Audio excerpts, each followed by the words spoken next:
his purpose, and this would be a good example. His purpose is to try to figure out what I want him to do and do it.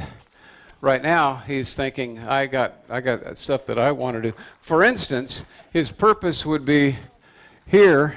If I want him to step forward on a tarp, first time they ever did that, he would panic. So, and actually, if I was, so I'm not going to have him get on the on this, but if I was asking him to do that, so there, like he put his leg up, he started to. So what he's saying is, I think you want me to do this, but he said it's a little bit small.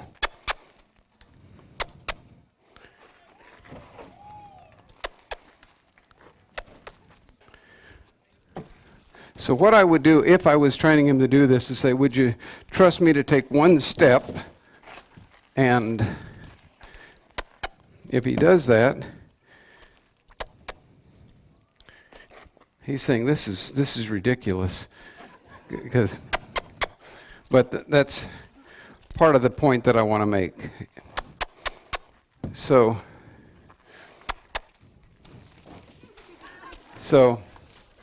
what we will do is exactly what he's doing here. So if we say, well, I don't know why, it seems like you're wanting me to step on that. So then once he tries, I'll say, okay, that's all I was wanting is a try. Now, on some things we could build from there, but he's saying, well, it seems you want me on this, so we'll do the same thing in life. We'll say, okay, God, this isn't making sense at all. And if I get on that, then I'm probably going to get hurt or have a wreck. And then sometimes God is just saying, will you try? Will you put forth an effort? Because what God is really wanting us to do is trust Him on things that He knows we can do.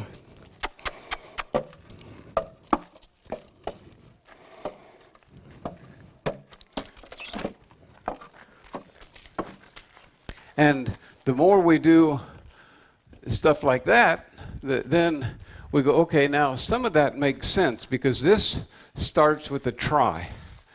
I release pressure on the smallest change and the slightest try.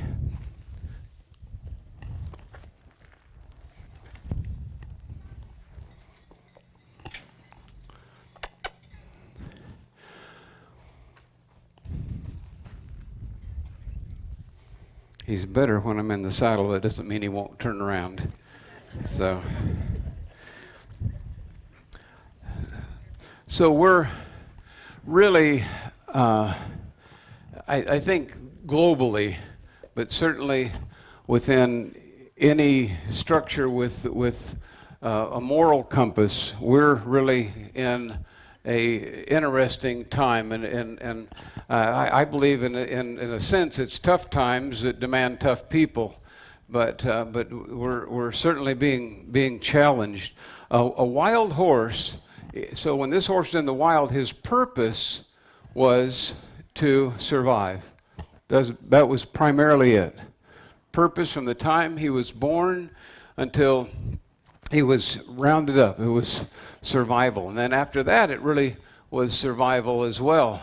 A lot of people, if not most, that's kind of the way people view the world and life is I need to survive. This horse is looking for the same thing that you and I are looking for. The horse is looking for peace. He says, I really don't like conflict. I don't like pain. I don't like predators. So he's looking for peace. I believe this passionately, that you will never find your purpose outside of God. I really believe that. Because if we believe that God is the creator, then obviously He has the master plan to my life. So I'm not going to find my purpose ultimately outside of God. We typically will let the world or other things, other people define us. rather than realize that there's a purpose sometimes greater than those things. Most people never ask why they're here, who they are, why they're here. I read a story of a minister who was in Germany when they were beginning just the war, and he was out for a walk, and just praying and walking and praying and walking, and God, I don't know what to do. And he inadvertently came upon a post where a soldier was, a guard was, and before he knew it, he had a guard yelling, "Who are you and where are you going?" He paused for a moment, looked at the guard. He said, "I think I would pay you to ask me that every day. Where are you going? Who are you and where are you going?" We allow circumstances or a label to define us. In the Wild Horse Inmate Program, we had we typically would select out 6 to 8 year olds. Not 6 to 8 years, 3 to 8 year olds, and the once they hit 6, they were kind of older, and then we didn't get anything after 8. So we typically 3 to 5, and then 6 to 8 were the older, and so we had a horse over there that was a 10-year-old, and nice looking horse. The guy said, "Yeah, can we bring that horse over?" So I said, "Yeah, let's go ahead and do that." And so we get this horse over. It's a 10-year-old Mustang, spent most of its life in the wild, and that horse started surpassing every horse we had. It typically would take about 4 months to get a horse where it's ready to go. This horse, like within 2 months, he had it nailed. And we had, for instance, we had different things with tires. We had the big tires they would step through. We had the smaller tires that they would kind of work their way through.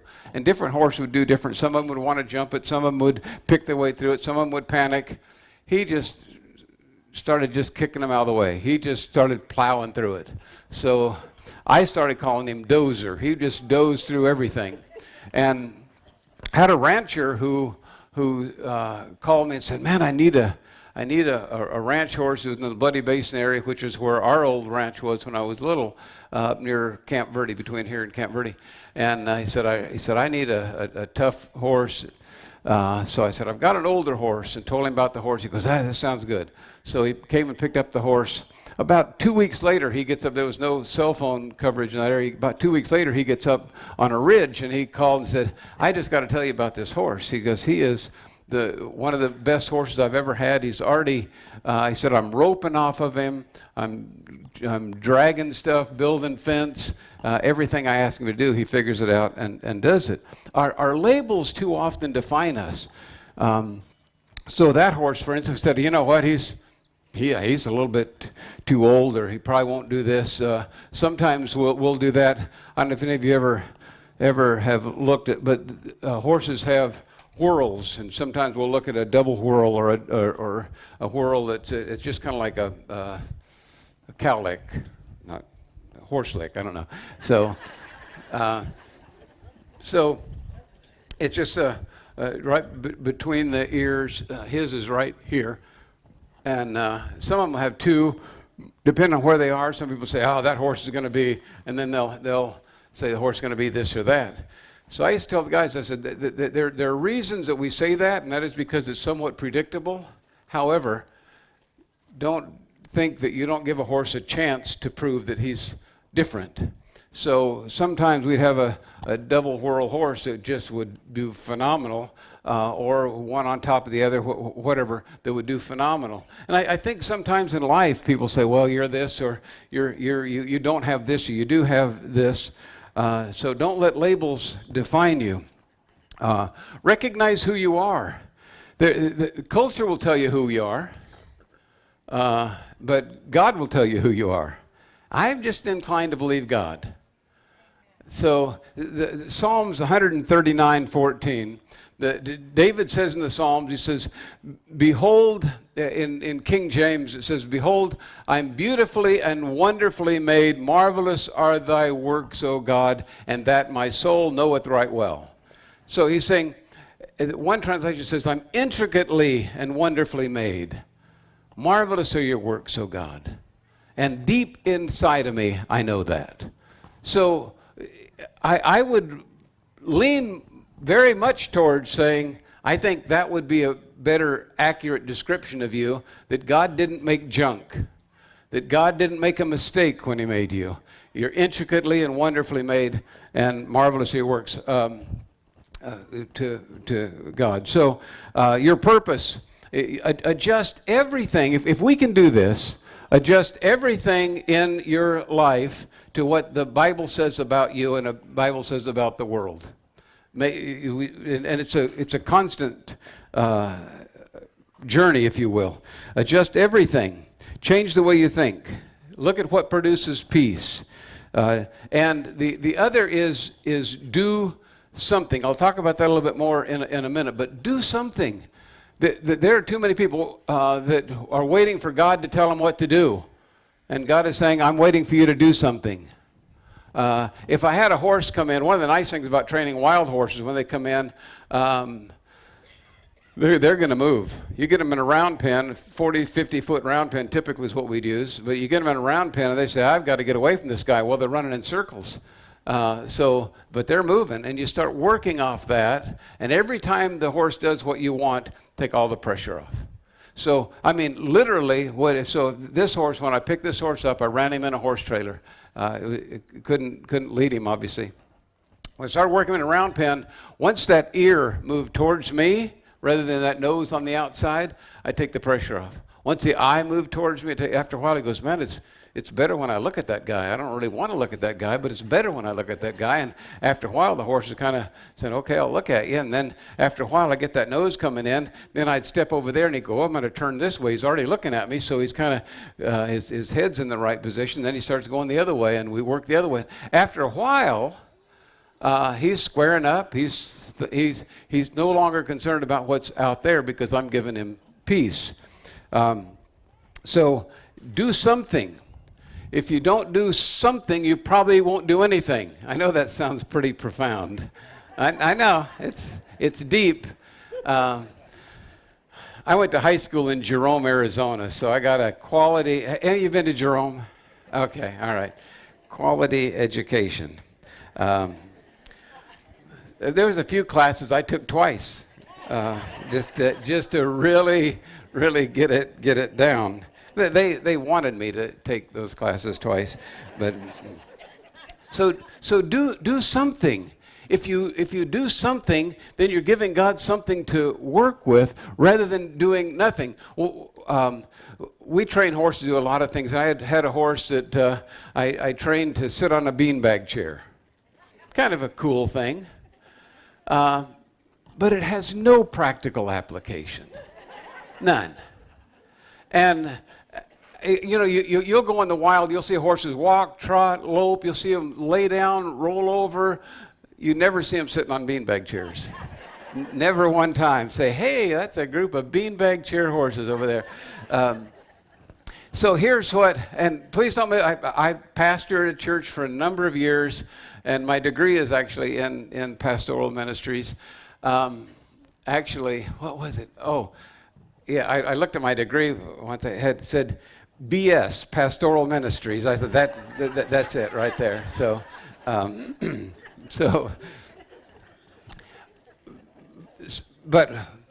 So what I'm going to say sounds kind of like anti-church, and I don't mean it to be. But unfortunately, what the church does, the church will tell people what you need to do is come in and sit down, and then you'll be okay. Rather than you come in, sit down, so that you can learn how to live and function on a different level. But so people come in, sit down. It'd be like me taking a wild horse saying, man, if I can get the wild horse in a barn and in a stall, that horse is going to be good. All I have is a wild horse in a barn and a stall going crazy because he doesn't know what he's doing. So here's what happens. Do something. You say, what if I do something and it's wrong? It will be.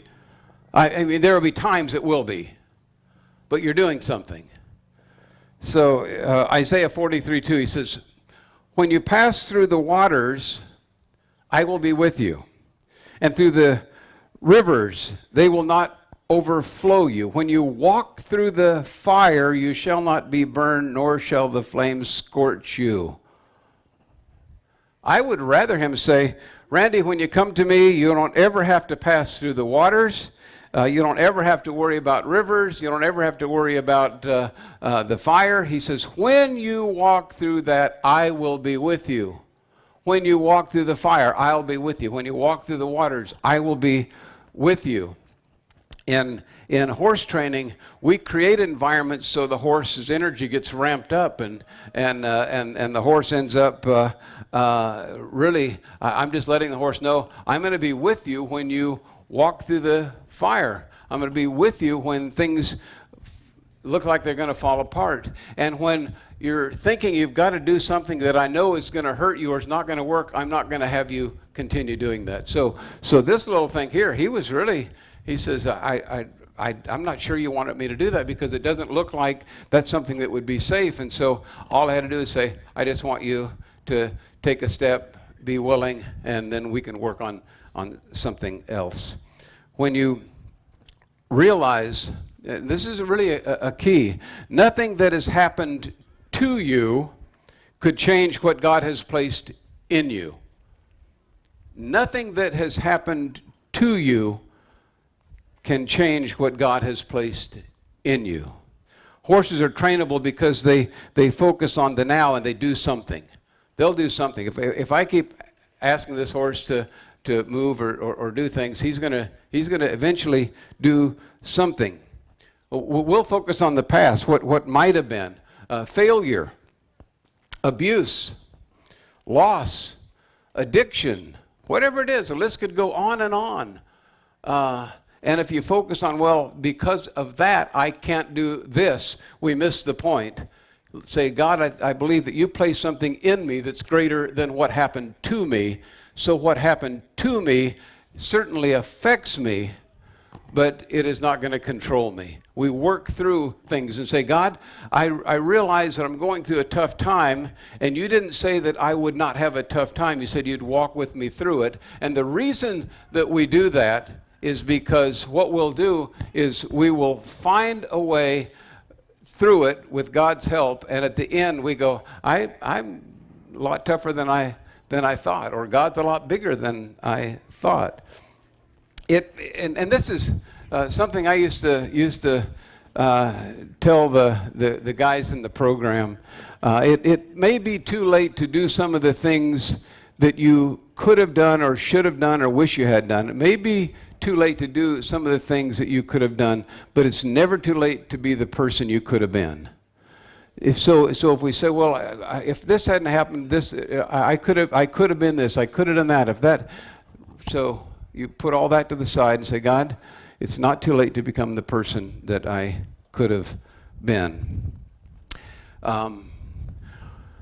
Libby and I have we decided recently that we're going to start farming, and the reason is I was out of town and I came back and we had crop up really high, so I thought, man, if we could be weed farmers, we'd really be.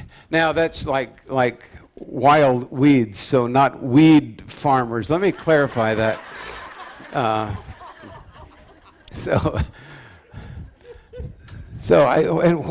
But we're not really going to be weed farmers. But why is it that weeds grow so good, and the crops on the farm growing up, we were always dealing with weeds. We had cotton and alfalfa. It wasn't so big of a issue with the alfalfa fields, with cotton all the time. You're just chopping cotton.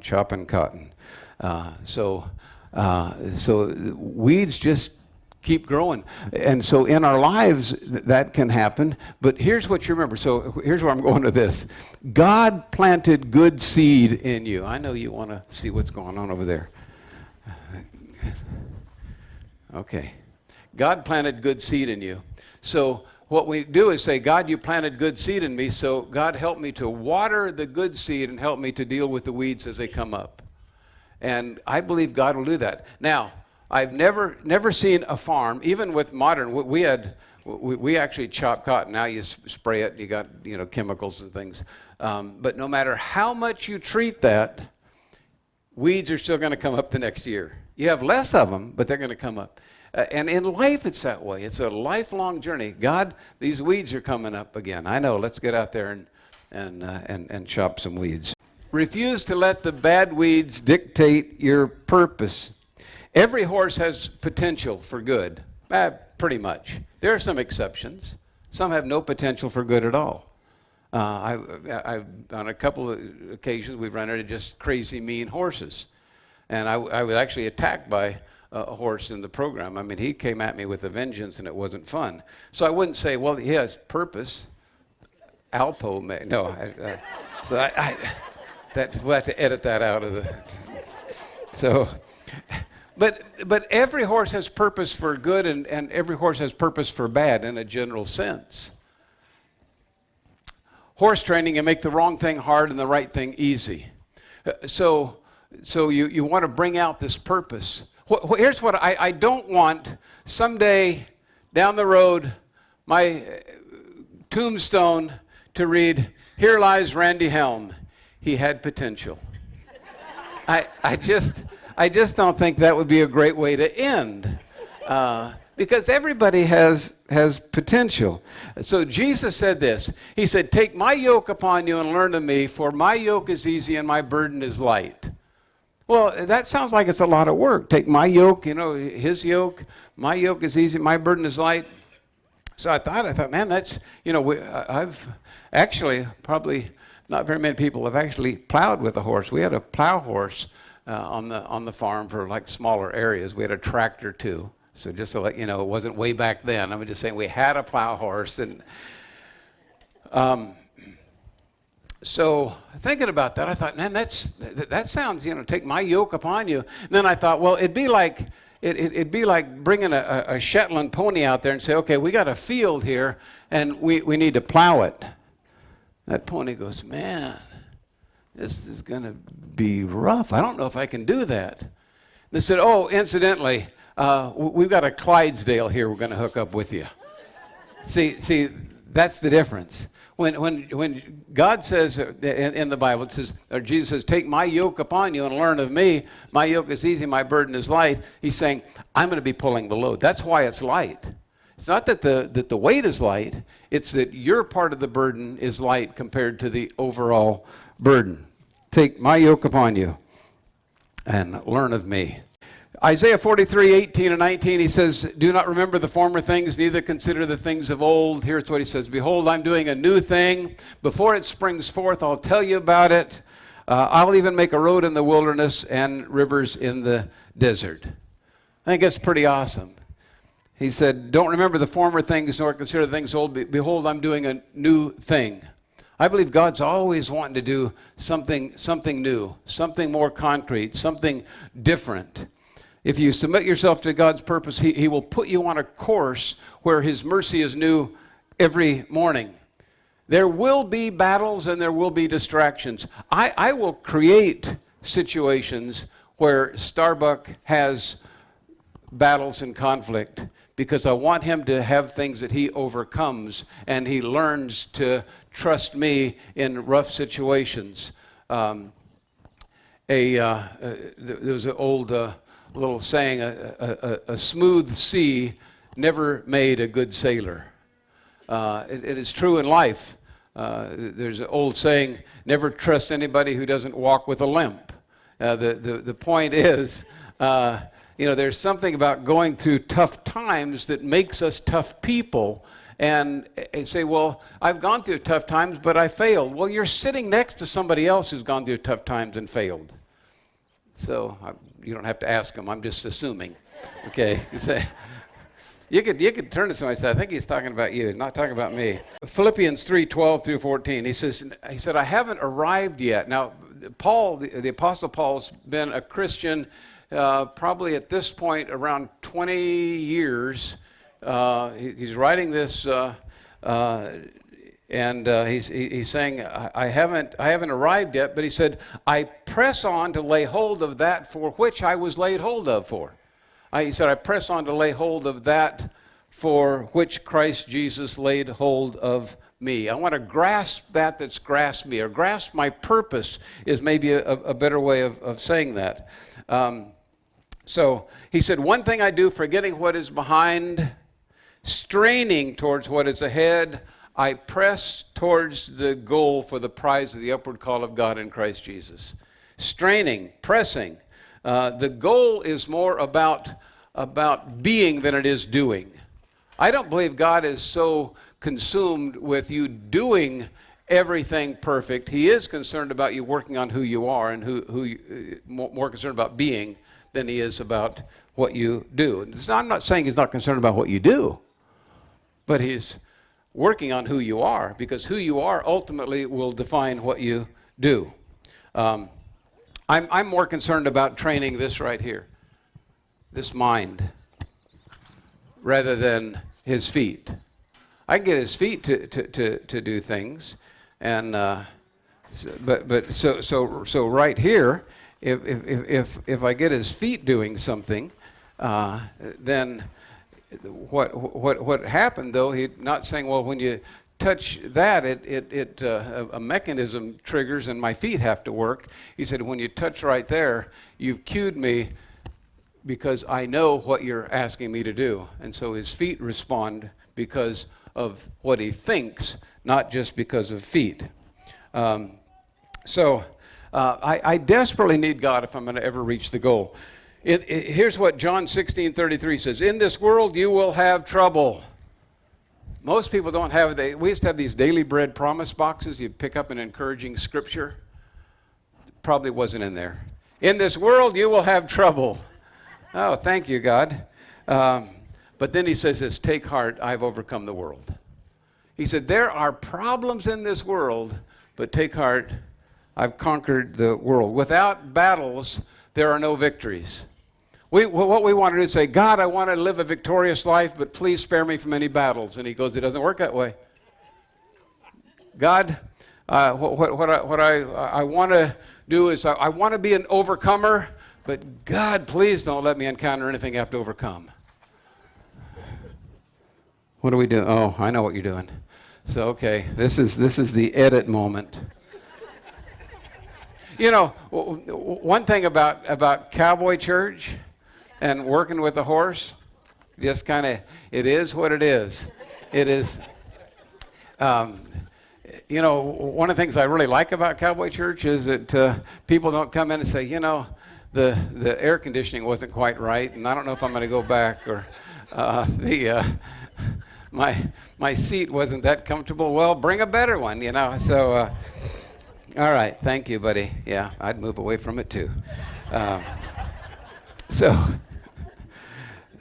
People will say this, I can do all things through Christ who strengthens me. Now, that's one in the Daily Bread Promise box.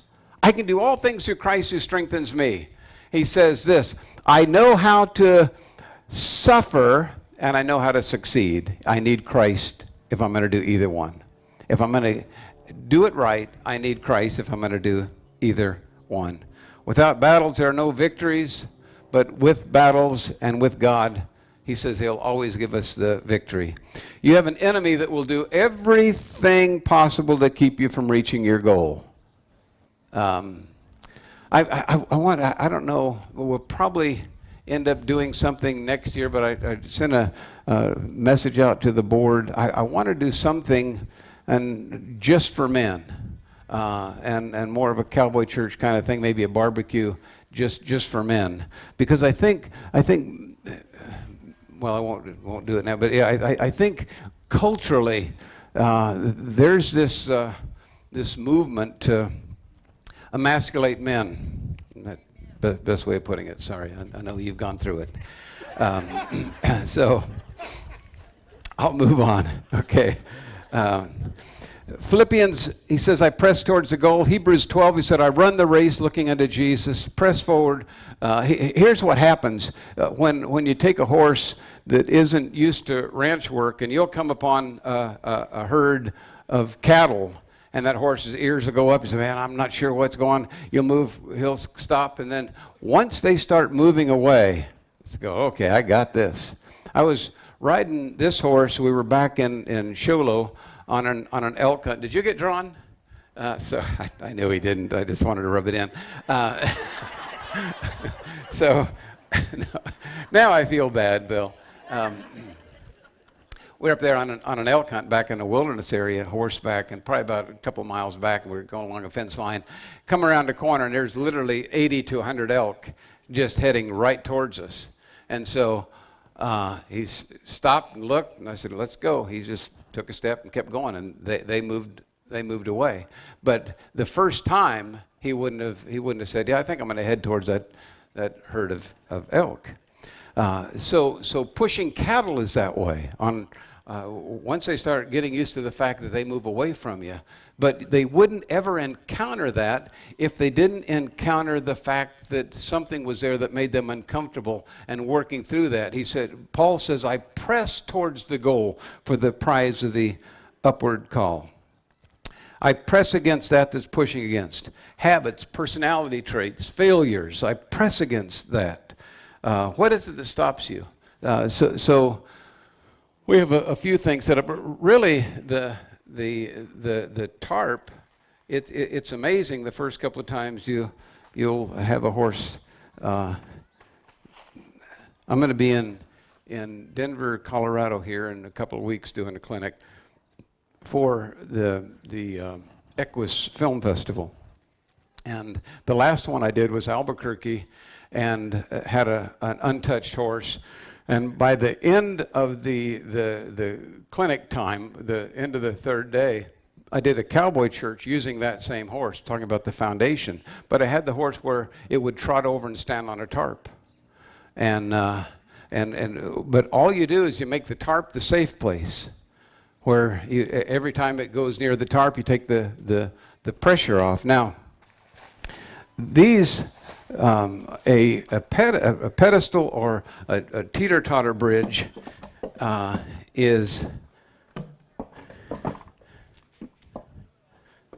takes a little more time, because they're going to say, "Well, what about, and this is what they'll do, really. Well, same thing we do with God. I think there's an easier way, Randy.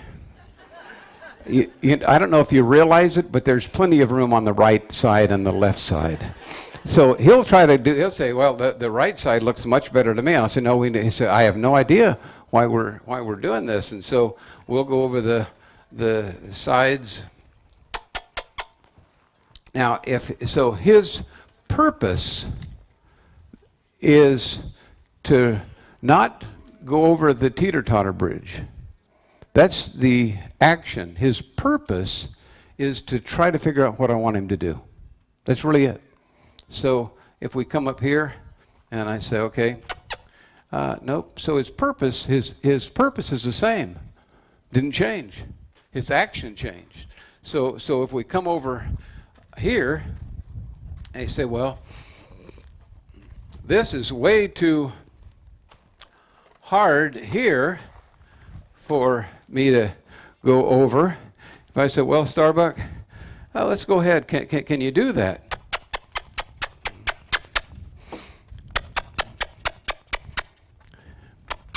He goes, "No, I don't know that I can." So what I'll do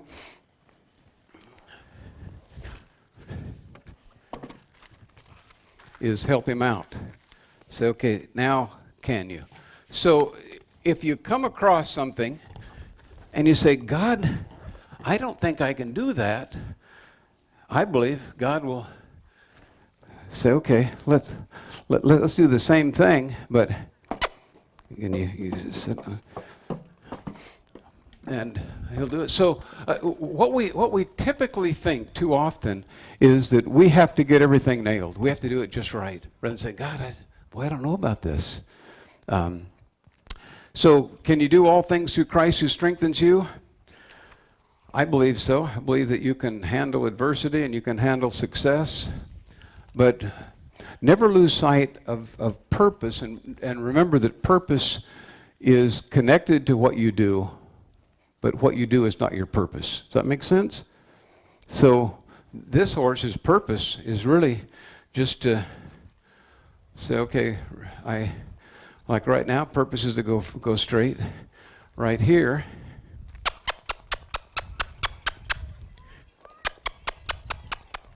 He goes, okay, your feet have moved, certainly if the reins move. So his purpose is just to feel the weight and respond.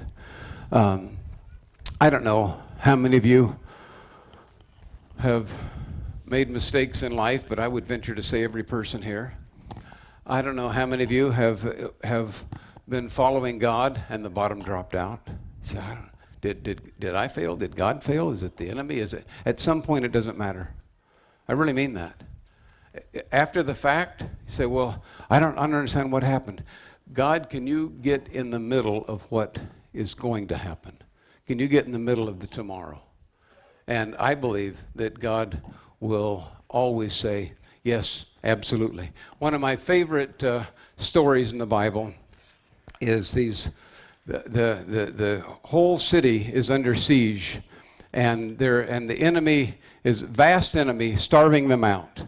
So they got the whole city surrounded. They're starving them out, and famine is on the inside. People are starting to die, and there are 4 lepers outside the wall, and they don't fit in inside. They're enemies on the outside, and they're by the wall.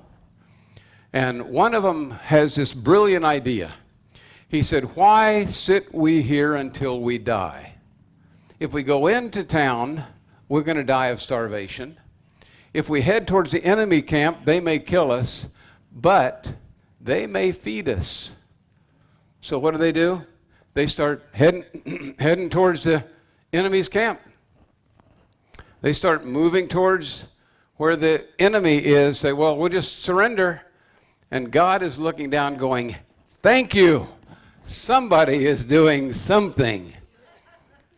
And God says, I can magnify that. And the enemy hears a vast army, and they think, man, we are in trouble. Enemy starts fleeing.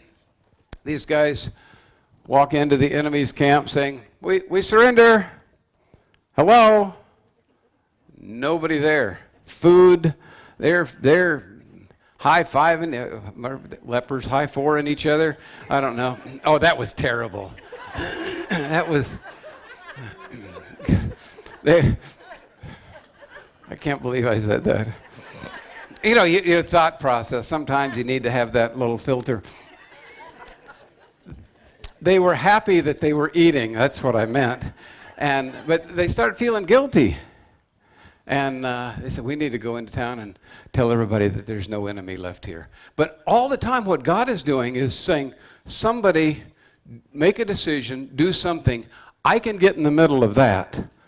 But to have everybody sitting back and say, man, we wish God would do something. We wish God would do something. God's saying, if you do something, then you'll be amazed at what I do with you, and sometimes in spite of you.